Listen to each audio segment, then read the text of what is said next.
Welcome to Pete and Hannah's Watchlist. I'm your host, Pete Mitchell. I'm here with my great co-host, Hannah. Hello, people. Hannah, Yes.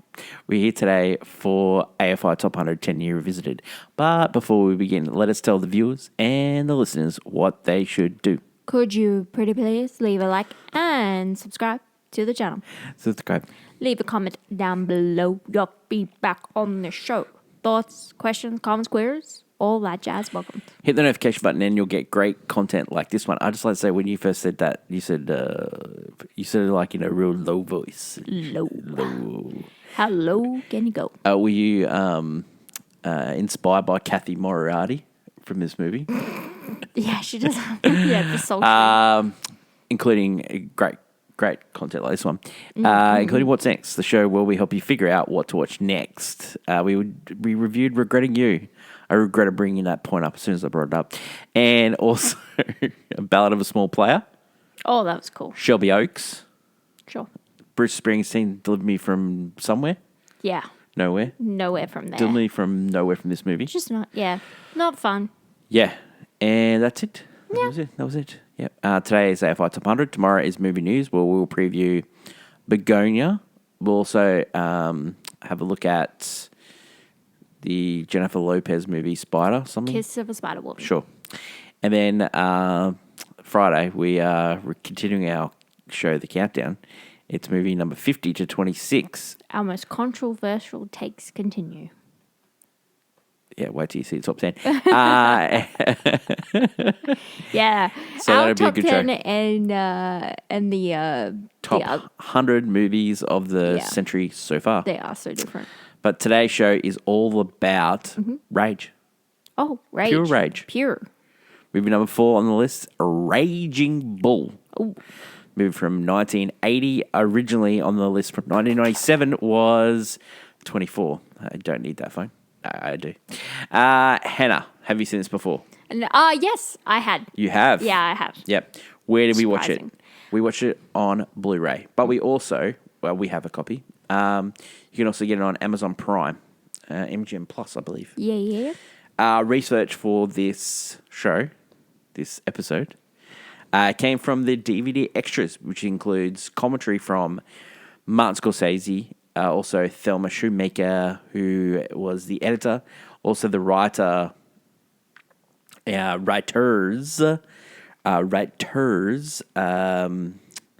Paul Schrader, Martin, also the producers, Aaron Winkler and Robert Shardoff. Yeah. So that's where the Yeah, from research the came people that made the movie.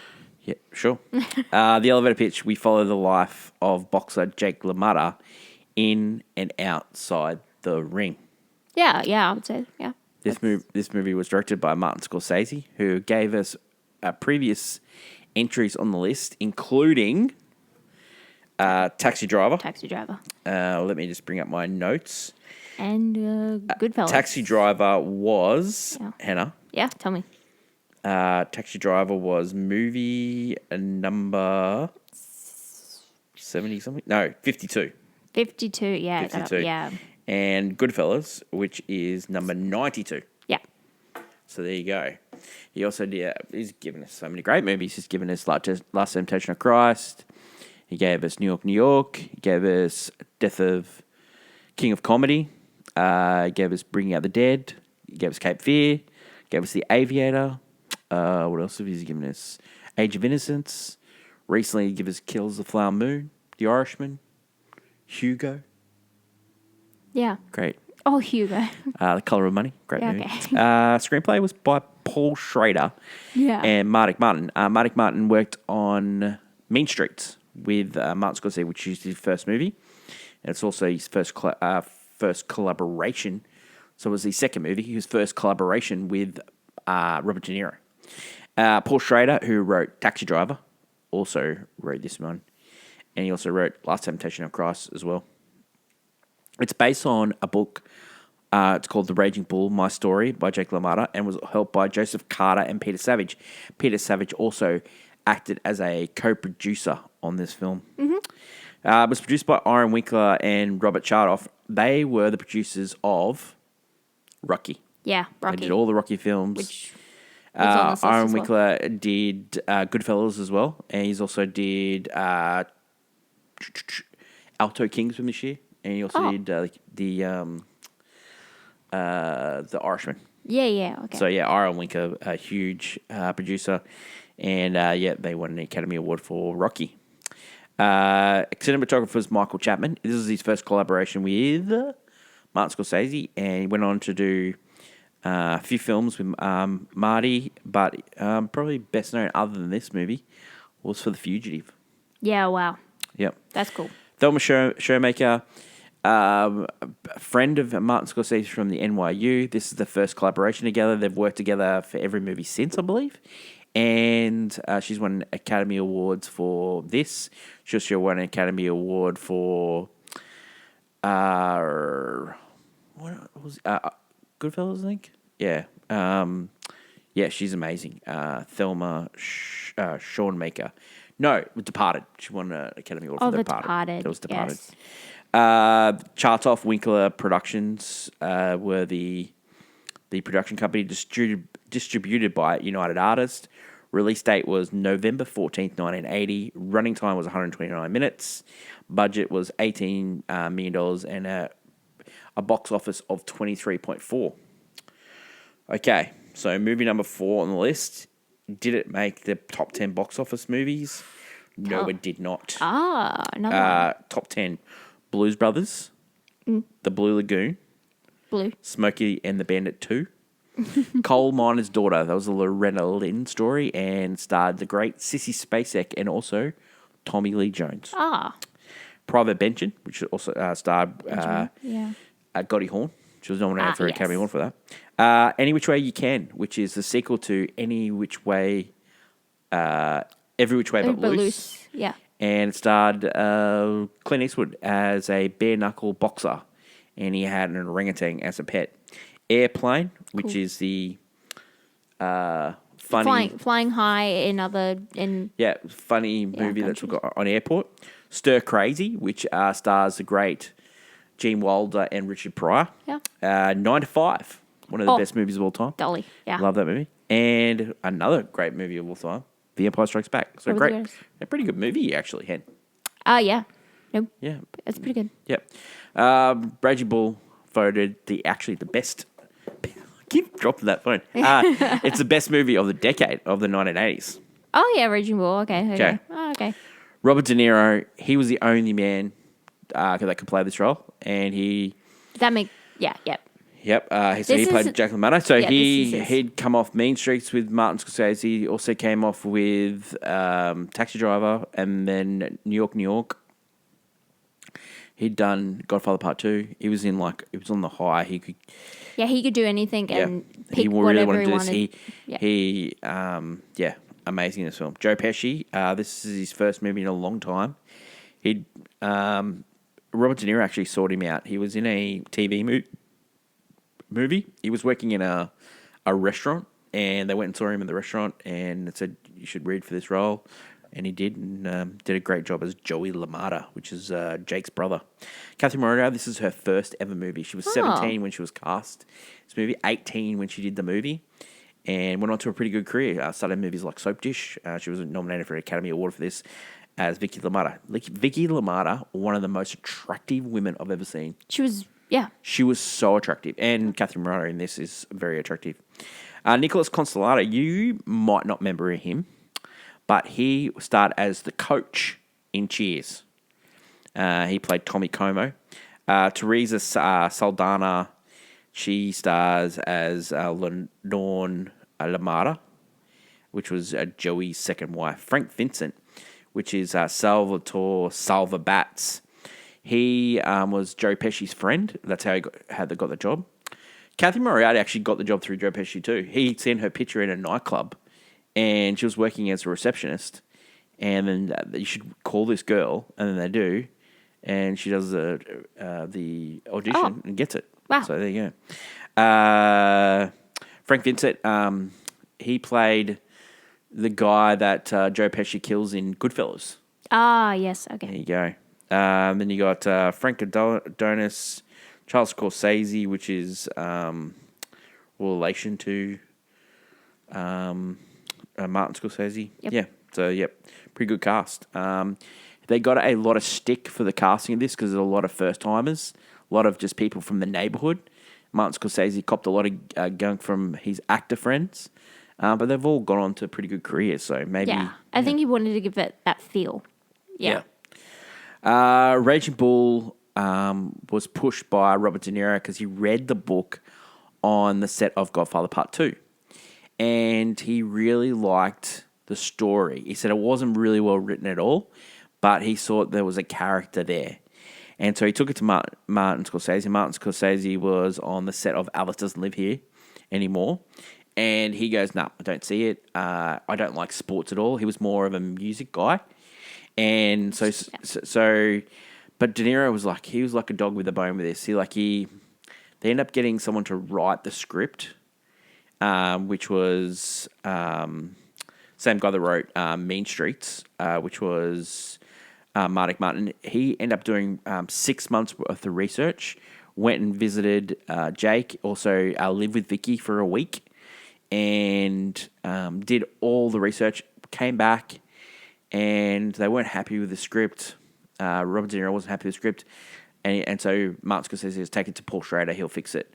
Paul Schrader did the piggyback on the research, came up with the idea of starting the movie as old Jake telling the story, going back and forth. There was also couple other scenes where there was a scene in the jail cell where he was trying to masturbate to memories of all the women that he had wronged over the years. Oh, okay, yeah. But De Niro said that wouldn't happen at all, and he Can't came do up. that, yeah. He wasn't happy with Paul Schrader's script at all, right? So at this time, Martin Scorsese and Robert De Niro had worked on New York, which was a failure. And Martin Scorsese was spiraling out of control. He had broken up with his wife. He was living with Robbie Robinson from the band. Oh, yeah. And he had done the documentary The Last Waltz. He was quitting for Hollywood, and he actually passed out from exhaustion. They took him to the hospital, and they said, "This is your blood." It was full with cocaine. Okay. He actually OD'd, and he had like a spiritual guidance on one of the films afterwards, and they said, "You actually died, and you're a new person." And so his new person included dating Italian entertainment reporter, daughter of Ingrid Bergman, Isabella Rossellini. Oh. And they end up marrying. So that's the story. So Robert De Niro came to him in the hospital bed and said to him, "You're going to die. You don't want to die. Come and do this movie with me. Give yourself something to do." So they went to St. Bart's and they rewrote Paul Schrader's script because Paul Schrader said, "I've taken it as far as you go. How you get this movie across the line is you two have got to own it." Yeah, it seems to be a very much their picture kind of thing. So in all the pictures that he'd done up to there was a reason for doing them. And this is the first time that actually Robert De Niro had to convince Martin Scorsese to do the picture. Normally it was the other way around. And so it was a really hard task. But then they wrote the script, and then they were interviewing Jake LaMotta. They were doing this. Robert De Niro stayed on Vicky LaMotta's couch.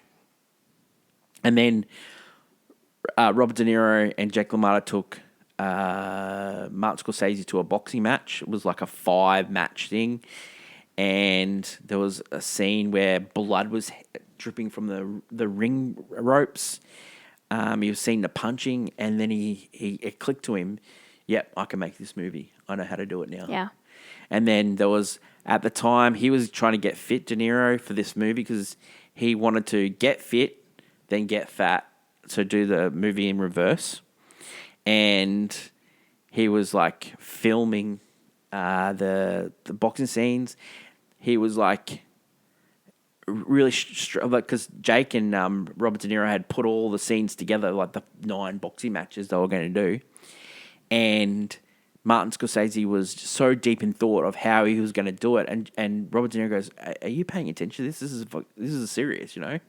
And Martin Scorsese, mate, I am in my head. I'm in the Matrix. I'm in my head. And so he went home that night and storyboarded every single fight scene with like stick figures. He would do little boxes and just put stick figures in every single fight. Yeah. And he would work on it for days and days and days.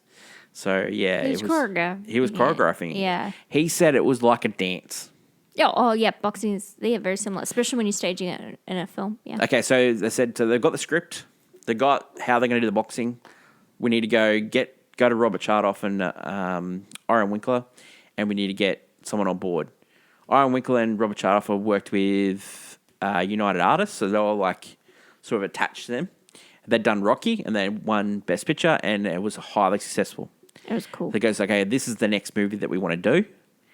And then the United Artists guys goes, why do you want to do this? This guy is a cockroach. And then Robert De Niro looks at the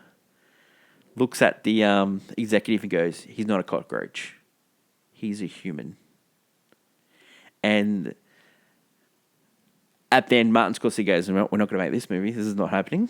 Yeah, because that's a guy way too invested. And then Martin Scorsese goes, okay, that's it. And Aaron Winkler goes, no, leave it to me. I know what to do. Oh. So they go to the executives and says, okay, you've always wanted to make Rocky 2. We'll make Rocky 2 if you fund Raging Bull. And then United Artists ticked off. Aye. But little did they know, they wanted to make Rocky 2 as well. They already had a script. They were ready to do it. It was just like, yeah, we'll just keep that in the back pocket for later. So they did Rocky 2 in 1979, and then they had this movie for 1980. Yeah. So that's go. That's how it came about. So he had preparation for the film began. They were doing color footage of 8mm things.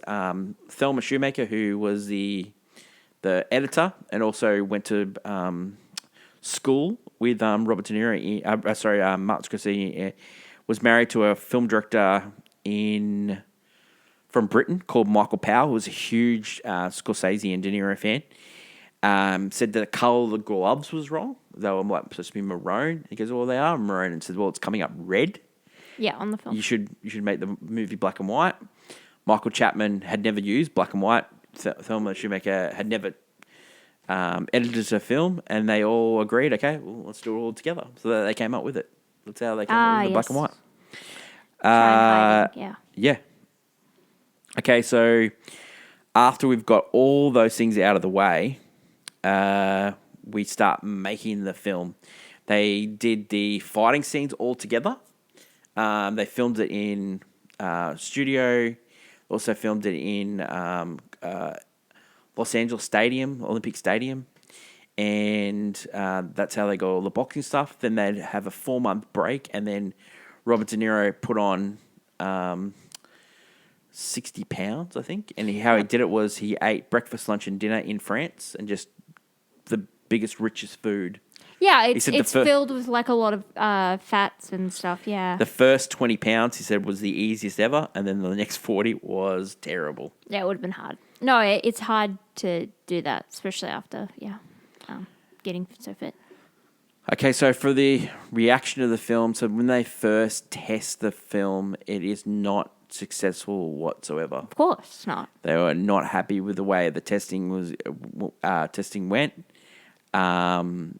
They was like, oh, this is a big mistake that it's not in color. It's people struggle. Yeah, it wasn't Rocky.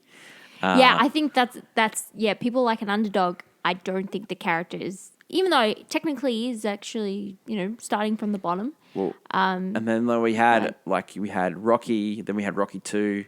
Then we had The Champ, which is John Voight's remake of the classic film. Yeah. We also had Matilda the Boxing Kangaroo. That was in colour as well. Okay. I'm telling you, these are all the movies that came out in 79 and 80. And so they said, we need a point of difference. The kangaroo could be in colour. And the point of difference was the black and white. There was only 2 occasions in the movie that it wasn't black and white. It was the red at the start with Raging Bull. Yep. And then also the home movies, which they got Teamsters to film because Michael Chapman said the ones he was doing was too perfect. Yeah, so they got Teamsters to film it. The Montage, yeah. montage. When they first did the first week of showings, the editor went and saw a showing of one of the cinemas of the Raging Bull. Yeah, of course.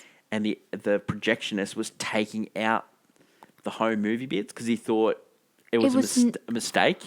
Oh. And she said the last editor is always a projectionist. They always get to decide what actually gets shown.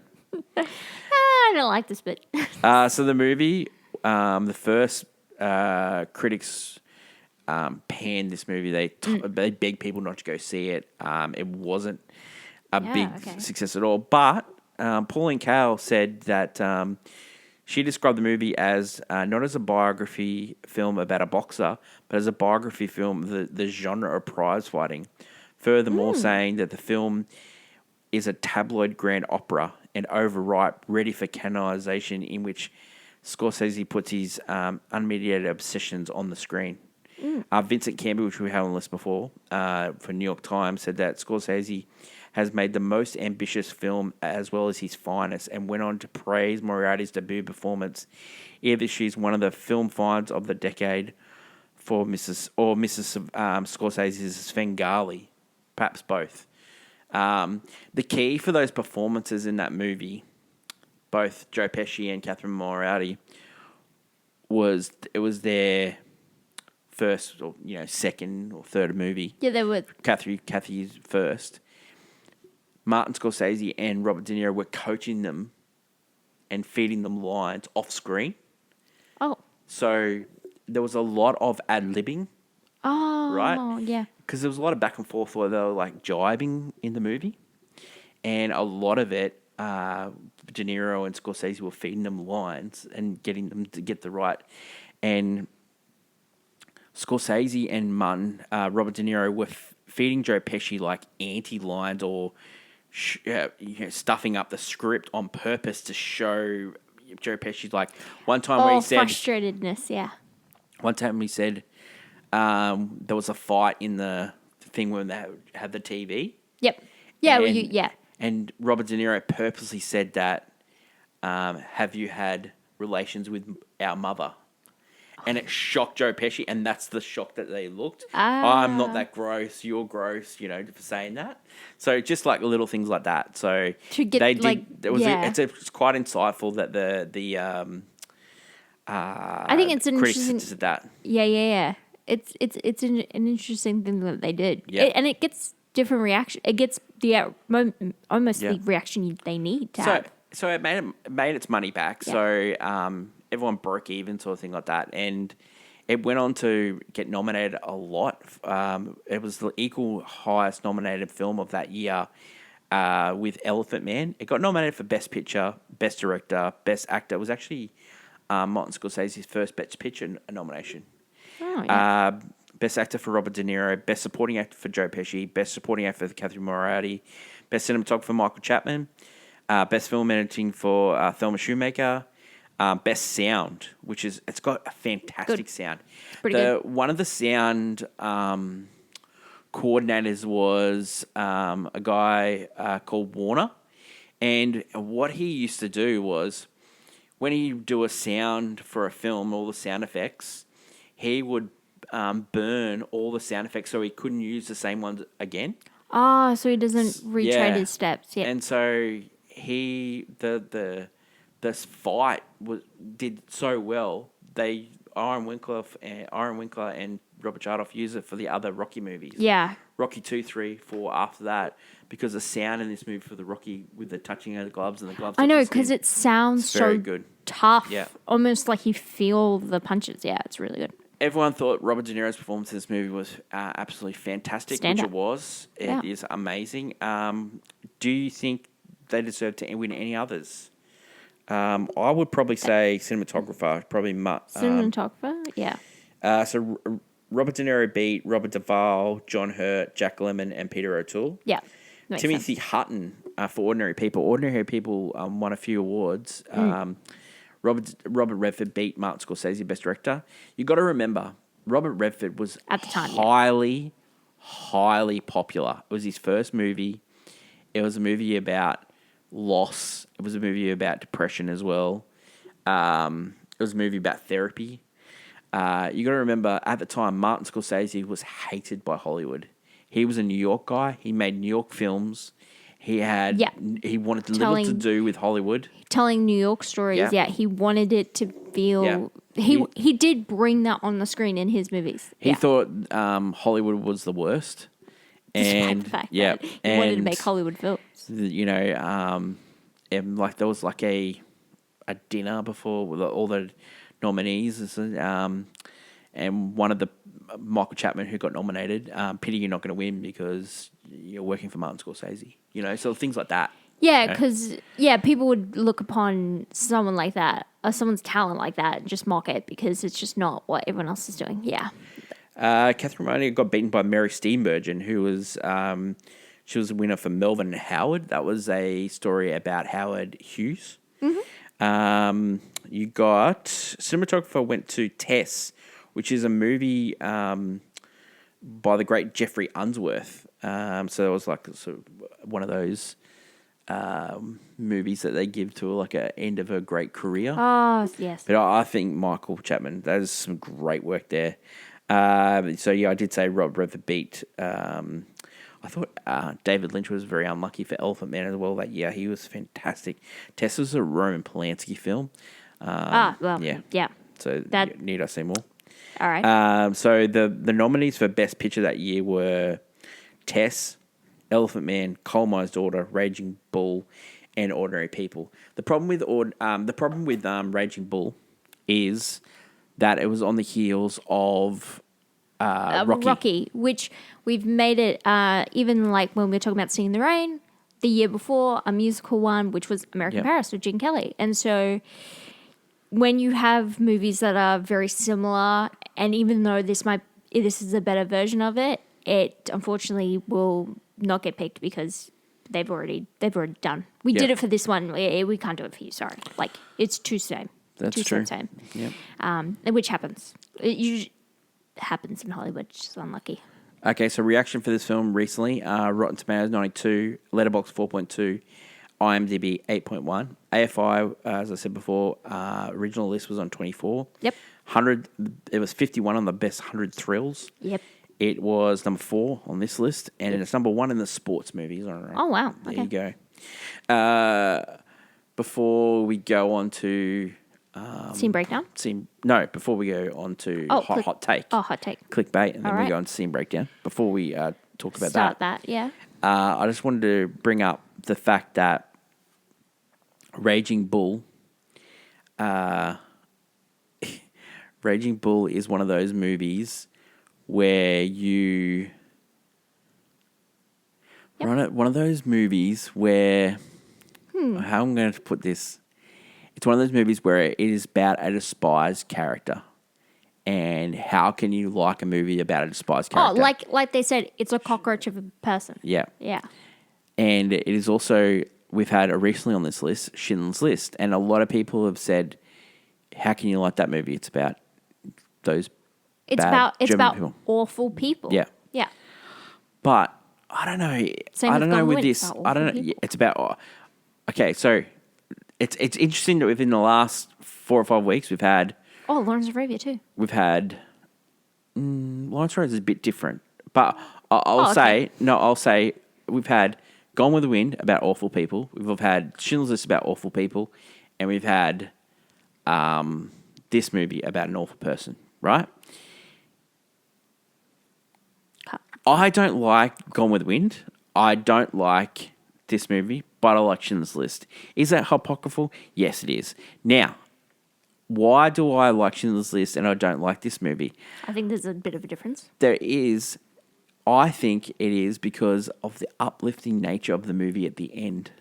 Oh, okay, yeah, all right. You want to go that way? Okay. I think it's really uplifting. Yeah. Because when it is, it's about humans fighting against something bigger. Oppression. It's also about empathy, like how you feel during the movie, and the sorry and nature you feel because you can see the And the pure torture of it. like, okay, Lawrence Arabia's about an evil guy. And also the British are not 100% great. Definitely. But the difference between that is, I don't know, it's like there's a little bit more cooler a nature to Lawrence Arabia. Yeah, okay.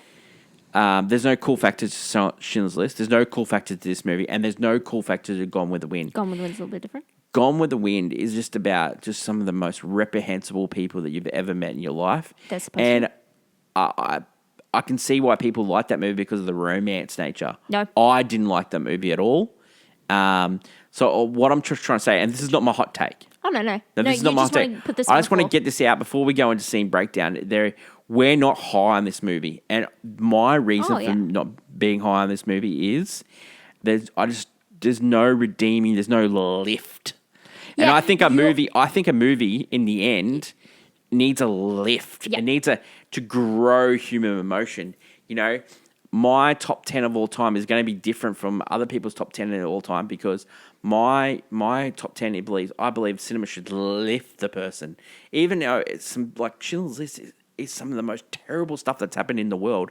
But that scene where he's trying to give back his ring, give back a badge just to buy another Jew out of the concentration camp is just so heartbreaking. And when they do the rock thing in Schindler's List, it's so just like, I don't know. But this movie here, I have no emotional attachment to this movie whatsoever. I think it is one of the greatest cinema things. And when we go into scene breakdown, we're going to talk about cameras and we're going to talk about sound. It is a typical marvel. Martin Scorsese, Matt Chapman, Thelma, they all deserve the best. And like he should have won Best Director for this movie.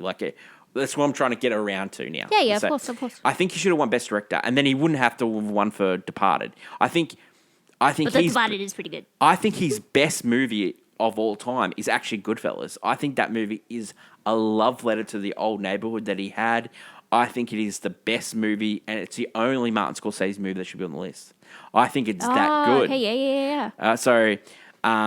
But there's some hot takes there, right? But hot takes are what we say every Thursday on the channel. Last week, Hannah did all the hot takes on all the books that are turning into movies. But my hot take for Raging Bull is the real reason why this movie became a black and white feature was I think they didn't think that the makeup was that good on Jake LaMotta. Because De Niro does wear heavy prosthetics to get the nose and even as he ages throughout the film, So when he puts on 60 pounds, right, and De Niro put that weight on, good on him, I think it forced them to do some really bad makeup. I think their makeup didn't work with him. It's very heavy because he had a lot of makeup and he had some prosthetics on the nose when he was skinnier, and I think it worked. I think it looked really good. But I think as he gets older, when he get older and when he was fatter, his skin was fatter. De Niro also himself, he has a very distinct face. Like he has distinct facial features, like the mole and everything. Like you could recognize his face in a lineup, and so it's very hard, I would say, to put on prosthetic makeup to try and get him to look like someone else. Yeah, it actually kind of reminded me of The Rock's makeup in the Smashing Machine. My original hot take was going to be the Smashing Machine was a recent try. It's a terrible. And when we go into scene breakdown, when we talk about fighting scenes. Fighting scenes are so good in That's this probably movie. Unbelievable. Our best parts in this movie. What's your hot take for Raging Bull? Oh, sorry about for all those other hot takes. I had a lot, but yeah. My hot take for this movie is that it shouldn't be in this top 10 because this top 10 is about the best films. This is one of the greatest acting performances in this film. De Niro's best work, we could say. You know who? Except the intern. Do you know whose best? Do you know whose best work in this movie is? Pesci's. Pesci is unbelievable. No, he's unbelievable. He's done. I think. I think his work in things like Goodfellas and Casino. Yeah, great. I think it's better than. But early on, you're like, this is Pesci starting out. But he's so good in this. Maybe he's just good in this because of Robert De Niro. All but right, go. Can I? I was like, no, Okay, so earlier on this list, we had movies that I feel like are on this list for the actor's performance. Yep. big one is Sophie's Choice. It is there for Meryl Streep. That is it. You Yep. can't call that film. That film probably doesn't really deserve a spot on this list, but that performance is so iconic. I think even I love Tootsie, but I think it's there just for Dustin Hoffman's performance. I don't think it's there for any other reason than it's pretty problem. funny. No problem with There's that. probably a couple others. But honestly speaking, that's where I'm like, this movie, like De Niro is giving, like he's probably his best work. And then I love him in The Intern because he's just cute. But this is his best performance. You can tell he's trying to bring out the Brando almost in this. He literally does the iconic... that's what I'm saying. He does like the iconic scene... On the waterfront. From On the Waterfront, which is on this list. And I'm like... Which is a great... Again, Brando I'm like, performance. so you're putting this movie in the top 10 and you're putting that scene, which is in a different movie. I'm like, I can't... I'm not going to give you props. Like, there's just... I feel like the performance is carrying this film. Without it, this film is just like a really great boxing time. You know what I think it is? I think it's a great teaching tool for teachers how to use the camera properly. Yeah, especially in it's boxing. It's just so technically brilliant. But the performance, you take De Niro out, you put anyone else, it falls apart. Yeah. Because this character is unlikable because you're someone who definitely believes in redeeming characters. This is a character who's a cockroach of a human being. Yep. And that's a real thing. There are real people like this. It's realistic. Yep. You know, humans are not always perfect. That is true. But they think they are. So that's the whole point. We do. And I think De Niro's performance is the greatest in here. But why this is the top 10 films... I don't think it's a top 10 film. I think it's a top 10 performance. It needs to bump down. It's probably a top 3 performance. It's unbelievable. It's way too high as a film because I think while Scorsese's like the camera work in the boxing scenes is brilliant, I don't think when he's outside the boxing scenes is doing anything different. Yeah. I think his performance is carrying this film. Without it, the film just goes down in typex. Do you know, Hannah, this film wouldn't be in the top 10. It's just... You know why it's in the top 10 and not Goodfellas? Is because Godfather is 2. Yeah, but I'll have a hot take for when we get to Godfather. But yeah, Goodfellas is... Goodfellas is way better than this film. I think it is amazing. But what he does in Goodfellas with that cocaine scene, the last 20 minutes of the movie, is just like the paranoia. I will say... It's just brilliant. I will say... Yes, and I do the think helicopter shots and the stuff where he tries to make it feel like the way he grew up, like in the early stuff of this film. Like I get why he wants to do that. He wants to bring the almost realism out of the streets, which is cool. But I don't think the film is strong enough to be a contender. You know, like Film bros love this movie. I know film bros love this movie because movie. they lap up Scorsese, but we also put Taxi Driver. We both dislike that film. Yep. I don't like the themes. I think the performance by De Niro is okay. I actually don't think it's his best work. His best work's right here. Yeah. So it's like, it's okay. Do you need Taxi Driver and Raging Bull? That's what I'm saying. I think you just have Raging Bull and you could have Goodfellas, but you give. But Taxi Driver, a lot of people are, you can't get rid of that. Well, personally, I would put Goodfellas in the top 10. I would put Raging Bull in the 90s, and I'd get rid of Taxi Driver. If I was doing the list now, like I know preempts. like Taxi Driver. Look, Taxi Driver is a very serious. Taxi Driver. Taxi Driver. Did you say Taxi Driver? Taxi Driver. He's a taxidermist. No, he's a tax officer. He's picking up taxes. No, he's driving around picking up your taxes. He's Taxi Driver. The accountant. I feel like Taxi Driver is a very dark, sinister film that I think he doesn't really showcase New York in a way. Like, it shows a dark New York, but not in the way that this shows the New York he probably wanted to showcase to people. Do you think this is weirdly the fact that he didn't want to do this film, Martin Scorsese, and the fact that it turned out so well shows. Well, in that's the a end, great he director. did want to do it because. Well, he did when he got the idea when he. Saw No. So when he was doing the film, he realized that he was Jake LaMotta, and so that's me up when Jake's life spiraling out of control, Martin Scorsese says, that was me. I was the cockroach. Yeah, because I was mean to my ex-wife. I was mean to my friends. sometimes Everyone had left me, and I was by myself. Like he said I was Jake, and so I think this is another example. Before we get on scene breakdown, because we've got a lot to say. No, yeah, of course. But I think this is another point. If you're not dialed into a movie, and your leading actor's not dialed into a movie, like It falls apart. Yeah, it falls apart. You need to believe in the project. You need to see something in there. Robert De Niro, he cops a lot of grief for, the method acting.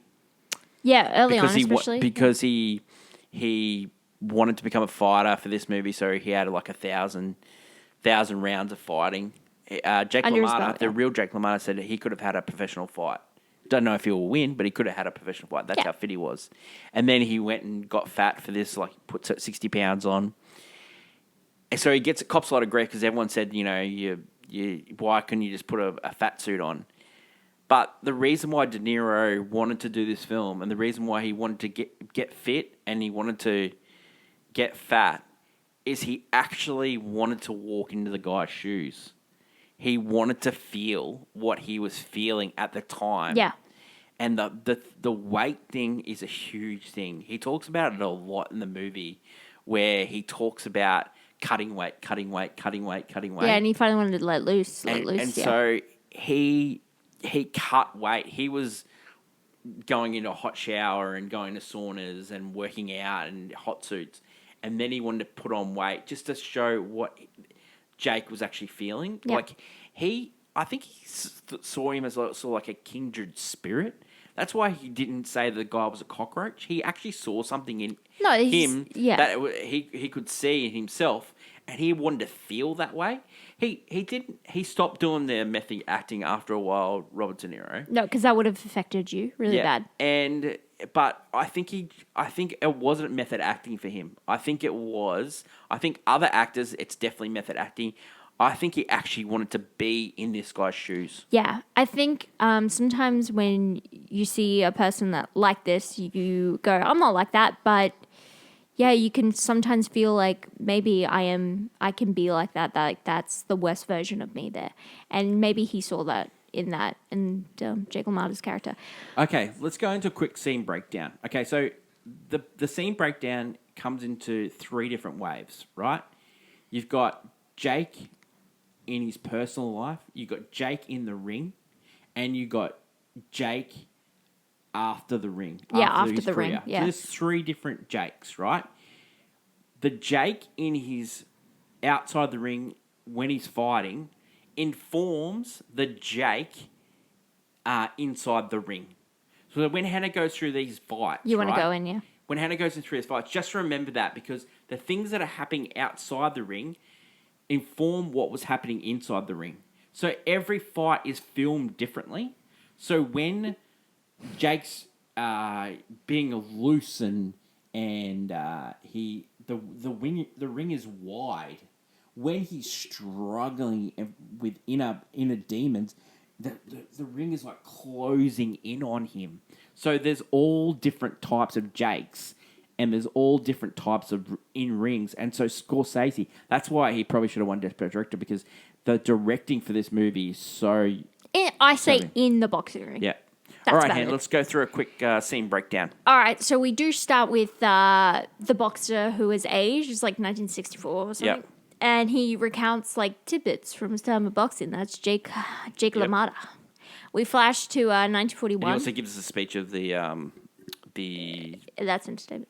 That's entertainment, yeah. 1941, he's seeing prime, young Jake LaMotta. But he loses his first fight just on a technicality. So he lost a few fights. That was against the great Sugar Ray Robinson. Yeah. And so they actually fought 6 times, and Jake only won one of the fights. Crazy. So, but they used to fight. There was a period there. They fought a couple of times 3 weeks apart. Oh, wow. Like back to back. Yep. The crowd goes wild because they really, like, LaMotta is, like, everyone's like, oh, he's the It was a riot. He actually knocked him down 3 times in 1 round. Yeah.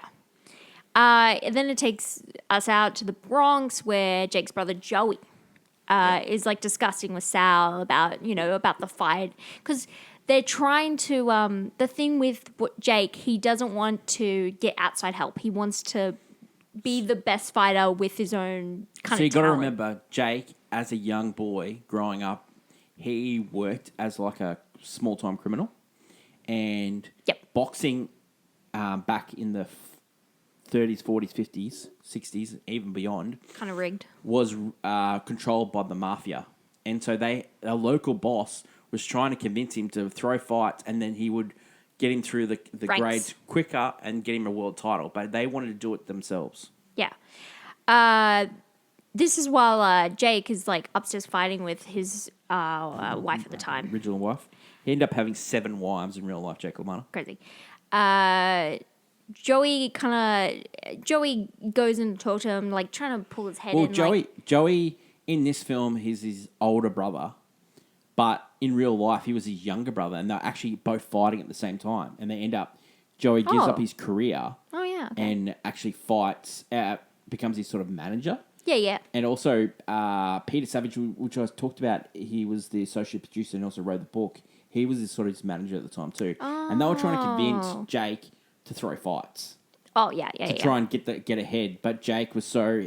in his head, like, no, because he expresses he wants, like, he's really upset about the size of his hands because he's always wanted to be a heavyweight champion. But You're talking about Joe Lewis? Jake, I meant. Jake, No, they were talking about Joe Lewis. Joey, yeah. No, Joe Lewis was the heavyweight champion of the world. He wanted to fight him. Yeah, no, but he also talks about his own hands and... No. Yeah. No, he's saying he's got small hands because he can't fight Joe Lewis, who's the champion of the world. And he knows he can beat Joe Lewis, but he's never going to be able to fight him because he's got small hands. That's what I'm saying. No, what I'm trying to say is Joe Lewis was the champion of the world at the time. And he wanted to fight him. And then Joey's like saying, no, you can't fight him because you're a middleweight. No, I'm the middleweight because I've got small hands. Yeah, all right. The two of them leave. They go to the pool. And that's where Jake... No, before that. Oh, you mean it? Yes. He actually gets him to punch him in the face. Yes, they do have a little bit of a... And what he's trying to do in that scene, he's trying to teach Joey that I've got a tough head. No one can beat me. Yeah. And he's also trying to belittle his brother as well. So he's trying to look Yeah, down no, on him. their relationship isn't great. And it was purposely written that way because Paul Schrader actually introduced the brother, because originally it was going to be the manager, Peter Savage. Yep. And so, but they introduced the brother, and so you got all those little to and fro's. And they're at the pool. Yep. Jake does eye a girl named Vicky. At the time, she was 15. Yeah, she's 15. They make it very much aware. Yep. But she is hanging with Sal and his goons, basically. Yeah. Which is the local mafia. Nerds. Later, both him and Joey head out to the social dance. And they spot her again, but she leaves with Sal and the guys. And so then the next time, Joey calls out to Vicky at the pool and introduces her to Jake. And the two hit it off, go on a ride, go some mini golf, hit it off. It's weird. Don't you think it's like it's weird? There's just no redeeming qualities? Why is she hanging out with this guy? Because he's an older guy that took an interest in her. Sometimes it happens, unfortunately. Okay. All right. Continue. She sees something. I don't know. I'm not in her head. Yeah, that's but true. yeah, and and they hit it off. Do you know they said to Kathy that you're not allowed to talk to the real Vicky because this movie is from the point of view of Jake. So how Jake saw Vicky. Yeah, so Robert De Niro interviewed Vicky and told Kathy about Vicky. So she was learning of Vicky off the guy that was playing Jake. Oh, because it's Jake's perspective, which is really interesting. I like that idea. Yeah. Because it is. So Definitely is. Then I like that perspective. Do you know when Jake LaMotta saw this movie, he actually said to Vicky, surely I wasn't that bad. And you know what Vicky said? You were actually worse. Wow. And so Jake LaMotta was like, oh, like, because when he saw this movie, he didn't realize that he was that evil of a person. That's the thing. Sometimes it's like looking in a mirror and being reflecting on your things. Yep. It's really interesting. So yeah, they start hitting off. Jake is this way we get like a montage of fights that happen. Jake takes on a fight, wins. Him and Vicky continue to see each other, but of course with boxing they don't want to engage in any activities. That's one of the weirdest scenes of all time. It can't engage in activities before a fight because it's a true thing. It's a true thing. It weakens legs. It's a Mickey said it weakens legs. You got to listen to Mick. legs, but it's a true thing. Jake loses a fight due to just the judge's decision. Yeah. So, but then as it continues, it's like, then it's like his career starts hitting off. So he starts winning the romance with Vicky. This is where you get the whole like video footage of stuff like Vicky playing home, like movie vibes. So before that, he's beaten Sugar Ray Robinson for the first time. He knocked him down. He was the first guy to knock Sugar Ray Robinson down. This is in the wins, yeah. And Sugar Ray Robinson goes off to war and goes off to military service. And so he's sort of the only guy, and no one wants to fight him. Yeah. Like Vicky and Jake get married, they have kids. It's like 1947 now. Yeah. And Jake is worried about an upcoming fight just because, it's just cut weight. Yeah, he's got to cut weight. There's this young kid takes out his frustration on Vicky because she's trying to stand up for him, but she says things. He's so insecure and jealous. Yeah, jealousy is what ruins his life. Yeah, but Joey puts him is like, you should take her out and make her feel good, and so he does, and they go to the Copacabana, but Vicky runs into Sal, says hello to Tommy and the gang, heads back. Jake is just, no, he's livid. He cannot stand it, filled with jealousy. He does end up talking with the, Tommy and Sal and stuff, but yeah, he doesn't like being a part of that mafia vibe, but they seem to have weirdly hit it off. Joey, later on, Joey sees Vicky at the club. Yep. Sal, with Sal, pulls her aside. Yep. Joey is like, no, you got to go. She feels trapped. She just wants to hang out with some people because, again, she's not loving life at home. Remember, she's a kid. She's a kid. She's like 20, almost at this point. And she just wants to have a nice night. Joey is like, no, go home. You need to go home right now. Yep. Ends up fighting and beating up Sal. Yeah, it's like classic Pesci. Like, just absolutely. And he does. And it's like amazing. Which actually happened in real life. That's an actual real thing to happen. So then they go see the mafia boss. Yes, they go to the social club. Tommy wants Joey and Sal to settle their beef. Yeah. And after an agreement, Tommy says that to Joey that Jake will not get the control the title. Not get the title until he learns some respect and do as he says, Do as he's told. Yeah, he's told. And so he is told. He's told. He's told he's got to take a dive in this fight. So then he takes a dive. Yeah, they lose the fight for a chance at the title. Which is, like, he gets investigated, and he's, till his dying day, he has never admitted that he... Oh, did it on purpose, yeah. And, like, there's a scene where Tommy, like, pretends to get hit by Jake and he falls on the ground. That's how you fall. Yeah. Like, that's how you take a dive. So in this fight, like, he virtually he's given up and but he won't fall down. He will not fall down. That he doesn't believe in it. No. But you can tell it's like really bad, like, giving up. It's really bad. And the board end up like suspending him because it's just like that was just terrible. Because there's a scene before that where there's a commissioner. It says that everyone's not laying a bet on the other guy. They're all laying bets on you. That you're going to lose this fight. You're getting bet upon that you're going to lose this fight. And he goes, no, I'm not. I'm going to beat this guy. Yeah. And then he ends up losing. So, but to the dying day, he said that he never took a dive. Yep. All right. Respecting you and them. But he's done enough to get a title shot. Yeah. So he's back fighting. He's fighting for the world title. At the hotel before the fight, they're waiting for the rain to abate. It's actually an outdoor stadium fight. Yep. He gets Jake gets into a fight with Vicky and even Joey. Yeah. Like, because they're just Well, because she kisses Tommy. Tommy on the lips. And, insecure jealousy. And, like, Joey even, because he's been buddy-buddy with them. Like, he's been buddy-buddy with Mafia. But Jake goes, you shut up. Oh, I'm on to you next, mate. I'm going to get you next, you know? And it's like, he's completely, like, doesn't like the fact that he's buddy-buddy with Mafia. But he took the dive. Like, he wanted this chance. This is what happens. He's almost like, it's almost like tainted him. Yeah. Yeah. And so he's just filled with it. But he goes to the fight and he wins. Like, like he wins the world title. Then the next fight, he fights another Frenchman. He can't fight the original Frenchman because he actually died in a plane crash in real life. Wow. And so there's 15 rounds. He's actually losing the fight.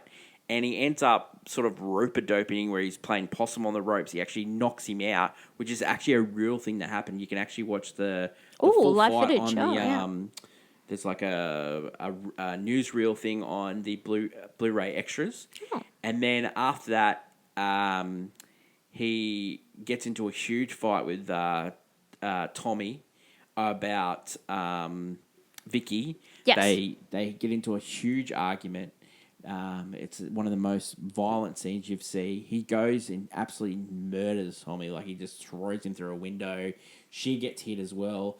Him and Vicky make up, but then Tommy, he rings him one night after a fight. He ends up ends up winning, and Tommy's like, "Stop, Sal! Stop prank calling me! Stop prank calling me!" And then hangs up on him, and they have like a falling out for over 10 years over one silly hang up on the hang up. Just unbelievable. Then we see the famous fight with Sugar Ray, and it's a really important scene in that Sugar Ray fight. It's really close, and then towards the end of the fight, he's struggling with stamina. Sugar Ray is absolutely killing him, and then it goes silent, and there's no sound whatsoever. And Sugar Ray lifts up his hand for a final punch. And you don't see, it's really silent. And normally a director would have like full on, go get him. He punches him, and then it's just unleash all the fury of punches, and you actually hearing those fury of punches. And then it's a famous scene where I didn't get knocked down, Ray. He actually never got knocked down. Jake LaMotta had an iron jaw. He never got knocked down in the history of his career. And then we fast forward to Jake. He's retired in Miami. And he's got a club called the Jake LaMottas. Yeah, loser club. He opened a club later, and the family is there, but later Vicky, the next morning after he stays up all late in the club. 14-year-olds. Yeah. Later Vicky says she's leaving, taking the kids. Yeah. She's done. She's done. She goes. Jake actually is in trouble because he, kissed a 14-year-old girl, but also gave her to some guys because she claimed she was 21. Yeah. But, people were like, no, she's not. And he was like, nah, she kisses like one. She definitely does.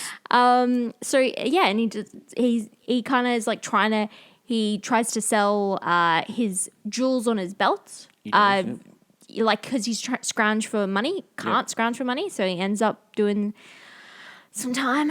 So until someone pays for him to get out, he's in jail, and they call him an animal. And so I'm not an animal. He puts him in jail. I'm not an animal. It's a really good scene how they shot that because they're looking for the light. Yeah. And he's just like, and that was the scene where I was talking about before where Paul Schrader had him masturbating to all the... Yeah, that was a weird... It's a weird thing. He's punching the thing, and like they got this special rubber in so he could punch and headbutt the thing. And how he came up with that scene, De Niro, was he was in a hotel room, Jake LaMotta, and Jake LaMotta just started headbutting the wall. Yeah, okay. And to show him what he was doing in jail. Yeah, crazy, because, I'm not an animal, but, a little bit of animal instinct. Fast forward, he's in New York City. Yeah, so, he's just doing some acts, performing around town. He does get to see... Runs into Tommy. Runs into Joey. Joey. The Joey scene. Yep. Where he runs into Joey. Joey is quite reluctant. He doesn't want rejects anything him. to do with him. Yeah, he's done with them. Yeah. He even states but my wife and kids remember. Yeah. Like he is. Yeah. Like, do you want to do this in front of my wife and kids? You know? it's just a scene display. We actually, he's like, you call me, Yeah. yeah, I'll call you. They end up actually becoming friends, and they both lasted. Both of them were 95, and both of them lived to 95. So yeah, they lived Crazy. big long lives. Actually, we then end up back where the movie began in the little stage room before he gets on stage, and he does the monologue from on the waterfront. Yep. Great, and that's kind of it. And then there's a title sequence there where there's a Bible pass, and that is about Scorsese. Scorsese said that's about him. I'm blind, now I can see. And then the end person that he tributes the movie is his teacher. It was also Thelma's teacher. He's an Armenian film teacher. Yeah. That's the end. It's a beautiful it's successful. No. The thing, reasons to see, the music that he uses in this movie, he in these movies, he doesn't ever use I think he's only twice has he used someone to create a score. He normally creates the score from songs that he sings, listens to, and stuff like that. There is the artist that he uses, the Italian artist. He used to listen to that when he was a kid, and so the title scene at the start where he's dancing around the ring, that's an Italian artist. That's one of the reasons to see this movie. It's got a great soundtrack. It's perfect. I feel like you're watching a filmmaker doing some of his best work. You're watching an actor doing his best work. We're seeing what's the best. Now, reasons not to. It's not as you say, it's not a likable character. A lot of people don't like seeing these kind of harsh people on screen. Some people don't like boxing movies. Some people don't like boxing movies. It's also a very male-orientated movie. It is not similar to mafia movies that are on this list, and like, look, you could go, oh well, Singing in the Rain. Singing in the Rain's not a girl film. It's a musical. Yeah. You could say Gone with the Wind. You could say Gone with the Wind is more of a female persuasion. Is a film. But then you look at the last couple of movies on this list and you're like, they're male persuasion. Do you know, Gone with the Wind? I felt that movie. I didn't feel as the length of that movie as I did this movie. I felt the length of this one. I really felt the length of this movie. Does it deserve to be on the list? I think it deserves to be on this list. Deserves to be lower. It definitely deserves to be lower because, this is their best work. I would argue the film itself is not perfect. Now, I think this film is great, and I get it why people have it in their top, and I don't like the themes and the terrible characters and Hannah, I just don't think it's his best work. I really don't. I think. I don't think Goodfellas is better.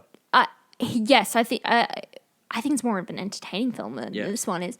But even that shot, I know the shot when he comes into the World Championship where he's following him, and then he gets on the cherry picker, and then he follows him down, and then he jumps into the screen, and then you're outside the ring, and then when he starts winning, you're inside the ring. It's it's a great shot. But that scene where Henry Hill goes into the back of the Copacabana with Lauren Brooker, and they're going through, and they end up getting into the thing, and then they're in front of stage seeing Frank Sinatra or whoever it was singing the Copa. I think that is a far better shot. I think some of his work in Goodfellas is the best. I'm just saying that. I get it.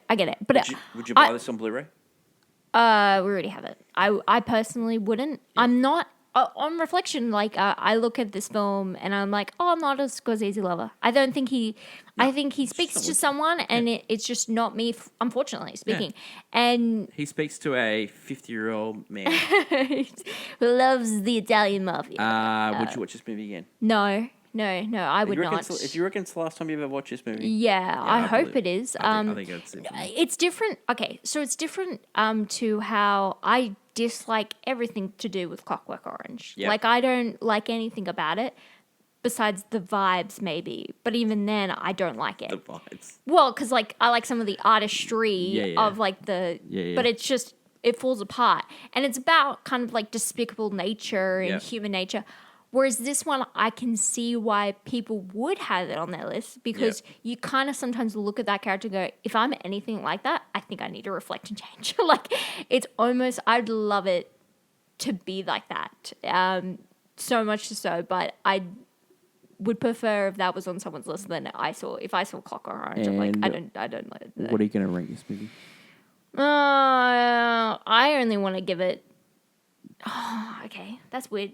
Because I literally said it's De Niro's. Yeah, his performance is perfect in this movie. I hate to say it. Yeah. It is pretty perfect. I think it's a banger. I think it's a banger. Yeah. I think it's a banger, and we should put it. If we're going to redo the list, I think it's between 80 and 95. I think it's higher than that. Okay. We'll discuss it, but I think it's higher than that. That is it for today's show. Let us know in the comments below what you think of Raging Bull. Yeah. Like, follow, and subscribe. That is my lovely co-host, Hannah. Long live cinema. And until we meet again, it's bye for now. Bye.